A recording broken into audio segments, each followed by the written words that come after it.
ನಾವು ಲಾಂಚಲ್ಲಿ ಬಂದು ಇಳಿದ ಮೇಲೆ ವ್ಯಾನ್ ಬರುತ್ತೆ, ಅದರಲ್ಲಿ ಹೋಗಬೇಕು.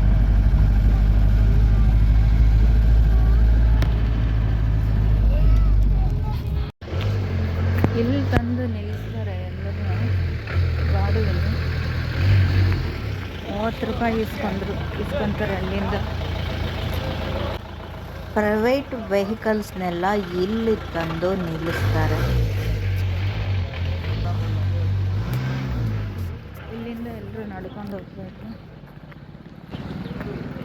ಮತ್ತು ಬಸ್ ಬರುತ್ತೆ ಅಂತ ಇಲ್ಲಿಗೆ, ಸಾಗರ ಬಸ್ಸು. ಲಾಂಚಿಗೆ ಬರಬೇಕು ಅಂದರೆ ಅಲ್ಲಿ ಇಳಿದು ಲಾಂಚ್ ಹತ್ತಿ ಮತ್ತೆ 30 ರೂಪಾಯಿ ಕೊಟ್ಟು ಬರಬೇಕು. ಬಸ್ಸಲ್ಲಿ ಬಂದರೆ ಡೈರೆಕ್ಟಾಗಿ ಬಂದಿಲ್ಲ ಅನಿಸುತ್ತೆ. ಬೆಂಗಳೂರಿಂದ ಡೈರೆಕ್ಟಾಗಿ ಇಲ್ಲಿ ತನಕ ಬಸ್ ಇದೆ. ನಮ್ಗೆ ಲಾಂಚಲ್ಲಿ ಬರಬೇಕು ಅನ್ನೋ ಆಸೆ ಇದ್ದರೆ ಮಾತ್ರ ಈ ಥರ ಮಾಡಬೇಕು.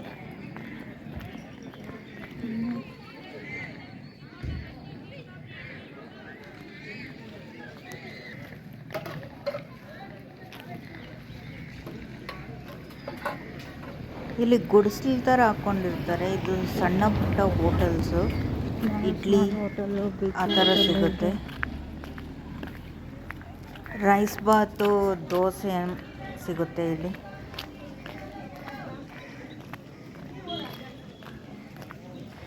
ಶ್ರೀ ಕ್ಷೇತ್ರದ ಪ್ರಧಾನ ಅರ್ಚಕರ ಮನೆಗೆ ಹೋಗುವ ದಾರಿ. ಅವ್ರನ್ನ ಭೇಟಿ ಮಾಡಬೇಕಾದ್ರೆ 9ರಿಂದ ಮಧ್ಯಾಹ್ನ 2 ಗಂಟೆ, ಸಂಜೆ 4ರಿಂದ 8 ಗಂಟೆವರೆಗೂ. ಅಂದರೆ ಇಲ್ಲಿ ಪೂಜೆ ಮಾಡೋ ಮೇನ್ ಅರ್ಚಕರು. ಇಲ್ಲಿ ದೊಡ್ಡ ಹೋಟೆಲ್ಸೇ ಇಲ್ಲ, ಒಂದೇ ಒಂದು ಹೋಟೆಲ್ ಇದೆ. ಅದು ದೊಡ್ಡದು ಅಂತ ಅಲ್ಲ, ಮಾಮೂಲಿಯಾಗಿರೋ ಹೋಟೆಲ್ಲು ಒಂದೇ ಇರೋದು ಇಲ್ಲಿ. ಊಟ ಎಲ್ಲ ಸಿಗುತ್ತೆ ದೇವಸ್ಥಾನದಲ್ಲೇ, ಒಳ್ಳೆ ಊಟ ಸಿಗುತ್ತೆ. ಸ್ನಾನಕ್ಕೆ ಹೋಗುವ ದಾರಿನೂ ಇದೆ. ಈ ಮೇನ್ ಗೇಟ್ ಶ್ರೀ ಚೌಡೇಶ್ವರಿ ದೇವಾಲಯ ಕ್ಷೇತ್ರ. ಇಲ್ಲಿಂದನೇ ಹಿಂಗೆ ಹೋಗ್ಬೇಕು. ಈ ಬಸ್ಸುಗಳೆಲ್ಲ ಕೊಲ್ಲೂರಿಗೆ ಹೋಗೋ ಬಸ್ಸುಗಳು ಎಲ್ಲ ಬಂದು ಇಲ್ಲೇ ನಿಲ್ಲಿಸ್ತಾರೆ. ಸ್ನಾನ ಮಾಡೋಕ್ಕೆ ಇಲ್ಲಿ ಈ ಥರ ಹೋಗಬೇಕು. ತುಂಬ ರೂಮ್ಸ್ ಇದೆ ಸ್ನಾನ ಮಾಡೋದು, ಶುಭ್ರವಾಗಿದೆ. ಹೆಂಗಸರಿಗೊಂದು ಕಡೆ, ಗಂಡಸರಿಗೊಂದು ಕಡೆ ಇದೆ. ಒಂದು ಬೆಟ್ಟ ಹತ್ತಿ ಹೋಗೋ ಥರ ಇದೆ. ಇಲ್ಲಿ ನಡ್ಕೊಂಡು ಹೋಗ್ತಾ ಇದ್ದರೆ ಸುಸ್ತಾಗುತ್ತೆ.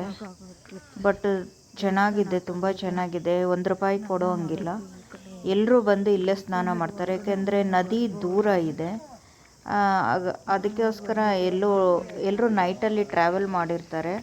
ಬೆಳಿಗ್ಗೆ ಸ್ನಾನ ಮಾಡಬೇಕಂದ್ರೆ ಇಲ್ಲಿ ಬಂದು ಸ್ನಾನ ಮಾಡ್ತಾರೆ. ನೋಡಿ, KSRTC ಇದು ಬೆಂಗಳೂರಿಗೆ ಹೋಗೋ ಬಸ್ಸು.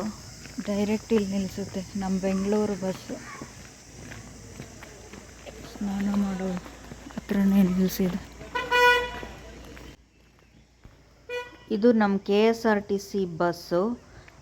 ಬೆಂಗಳೂರಲ್ಲಿ ಮೆಜೆಸ್ಟಿಕಲ್ಲಿ ರಾತ್ರಿ 10 ಗಂಟೆಗೆ ಬಿಟ್ಟರೆ ಬೆಳಿಗ್ಗೆ 6 ಗಂಟೆಗೆ ಬಂದು ಸಿಗಂದೂರು ತಲುಪುತ್ತೆ. ಮತ್ತು ಸಿಗಂದೂರು ಇವತ್ತು ರಾತ್ರಿ 10 ಗಂಟೆಗೆ ಬಿಟ್ಟರೆ ಮೆಜೆಸ್ಟಿಕ್ ನಾಳೆ ಬೆಳಗ್ಗೆ 6 ಗಂಟೆಗೆ ತಲುಪುತ್ತೆ. ದಿವಸಕ್ಕೆ ಒಂದೇ ಬಸ್ ಏನಂತೆ ಇರೋದು ಮೆಜೆಸ್ಟಿಕ್ಕಿಂದ ಸಿಗಂದೂರಿಗೆ. ಡ್ರೈವರು ಕಂಡಕ್ಟ್ರು ಬೆಳಗ್ಗೆ ಎಲ್ಲ ಹಾಲ್ಟ್ ಆಗಿ ನೈಟು ಬಸ್ ಬಿಡೋದು ಇಲ್ಲಿ. ನಾವು ಬರೋದು ಹೋಗೋದು ಎಲ್ಲ ಒಂದೇ ಬಸ್ಸಲ್ಲಿ. ಬಸ್ ಬುಕ್ ಮಾಡ್ಕೊಂಡಿದ್ರೆ ಒಳ್ಳೆಯದು, ಇಲ್ಲಾಂದರೆ ಸೀಟ್ಗಳು ಸಿಗೋದಿಲ್ಲ. ಬುಕ್ ಮಾಡೋಕ್ಕೆ 20 ರೂಪಾಯಿ ತೊಗೊತಾರೆ. ತುಂಬ ರಶ್ ಆಗಿಬಿಡುತ್ತೆ ಒಂದೇ ಬಸ್ ಇರೋದ್ರಿಂದ. ಇಲ್ಲೇ ಬಂದು ಸ್ನಾನ ಮಾಡೋ ಗದಿಗಳಿರೋದಕ್ಕೂ ತುಂಬ ರೂಮ್ಸ್ ಇದೆ.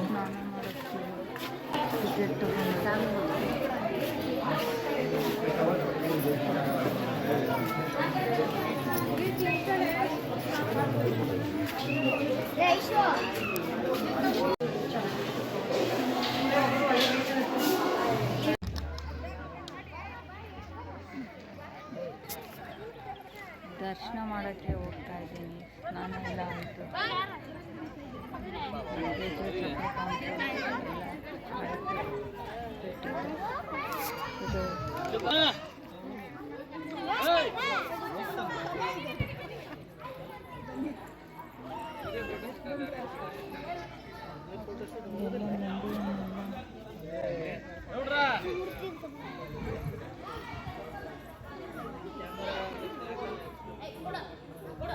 ಬೆಂಗಳೂರವರು ಇಲ್ಲಿ ತುಂಬ ಜನ ಇರ್ತಾರೆ ಅಂತೆ, ಸಾವಿರಾರು ಗಟ್ಟಲೆ ಜನ ಒಂದು ದಿವ್ಸಕ್ಕೆ ಇರ್ತಾರಂತೆ. ಈ ದೇವಿಗೆ ನ್ಯಾಷನಲ್ ಇಂಟರ್ನ್ಯಾಷನಲ್ ಲೆವೆಲಲ್ಲಿ ಭಕ್ತರಿದ್ದಾರಂತೆ.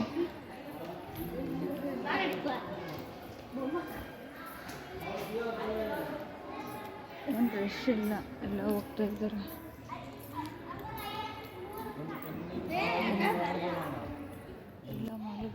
ಇಲ್ಲಿ ಯಜ್ಞ, ಹೋಮ, ಮೃತ್ಯುಂಜಯ ಮಂತ್ರ ಈ ಥರ ಪೂಜೆಗಳನ್ನ ಮಾಡಿಸ್ಬೋದು.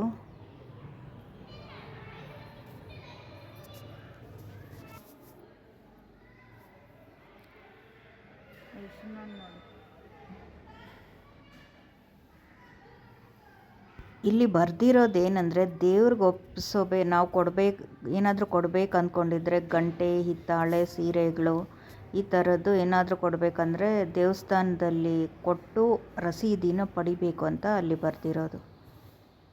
ನಾವು ದೇವಿಗೆ ಸೀರೆ ಏನಾದರೂ ಕೊಡಬೇಕು ಅಂತಿದ್ರೆ ಬೆಂಗಳೂರಿಂದನೇ ತಂದು ಕೊಡ್ಬೋದು. ಇಲ್ಲಿ ಸ್ವಲ್ಪ ಜನ ಹಂಗೆ ಮಾಡ್ತಾಯಿದ್ರು, ಬೆಂಗಳೂರಿಂದನೇ ತಂದುಬಿಟ್ಟಿದ್ರು. ಇಲ್ಲಿ ಸಿಗೋದಿಲ್ಲ ದೇವಸ್ಥಾನದಲ್ಲಿ ನಾವು ಸೀರೆ ಖರೀದಿ ಮಾಡಿ ದೇವ್ರಿಗೆ ಅರ್ಪಿಸೋದಕ್ಕೆ, ಅದಕ್ಕೆಲ್ಲರೂ ಅಲ್ಲಿಂದನೇ ತಂದಿದ್ರು. ತುಲಾಭಾರ ಕೊಡ್ಬೋದು, ಹೋಮ, ಹವನ, ಗಣಪತಿ ಹೋಮ, ನವಗ್ರಹ ಶಾಂತಿ ಇದೆಲ್ಲ ಇದೆ. ಸತ್ಯನಾರಾಯಣ ಪೂಜೆ, ಪಾರಾಯಣ ಇವನ್ನೆಲ್ಲ ಇಲ್ಲಿ ಮಾಡಿಸ್ಬೋದು. ಅರ್ಚಕರೇ ಮಾಡಿಸ್ಕೊಡ್ತಾರೆ. ದೇವಿಯ ಮೂಲ ವಿಗ್ರಹ ಇದು.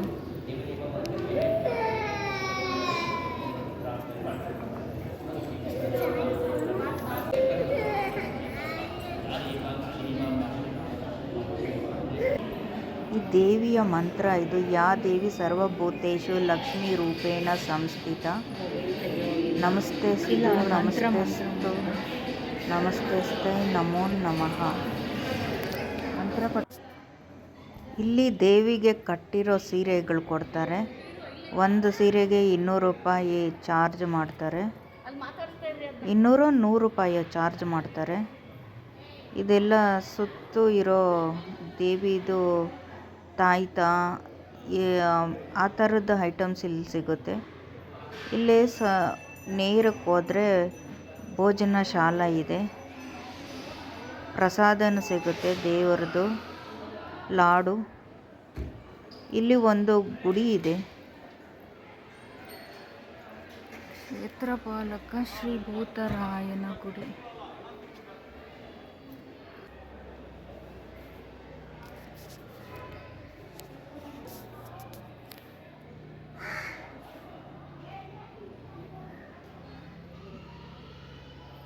ಇದೇ ಆ ಗುಡಿ, ಭೂತರಾಯನ ಗುಡಿ ಅಂತ ಮರದಲ್ಲಿದೆ. ಇಲ್ಲಿ ಬರೀ ಮರ ಗಿಡಗಳೇ ಇದೆ ಸುತ್ತು. ತುಂಬ ಚೆನ್ನಾಗಿದೆ ವಾತಾವರಣ, ಚೆನ್ನಾಗಿ ಗಾಳಿ ಬರುತ್ತೆ. ಇದು ಫುಲ್ಲು ಫಾರೆಸ್ಟ್, ಸುತ್ತು ಫಾರೆಸ್ಟ್ ಥರ ಇದೆ. ಫಾರೆಸ್ಟೇ ಬಟ್ ಅನಿಮಲ್ಸ್ ಇಲ್ಲ. ತುಂಬ ಚೆನ್ನಾಗಿದೆ, ಪ್ರಶಾಂತವಾಗಿದೆ.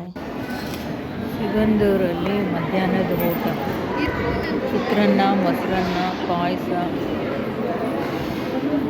ಮಾವಿನಕಾಯಿ, ಉಪ್ಪಿನಕಾಯಿ, ಅನ್ನ, ಸಾರು ಇದೆ.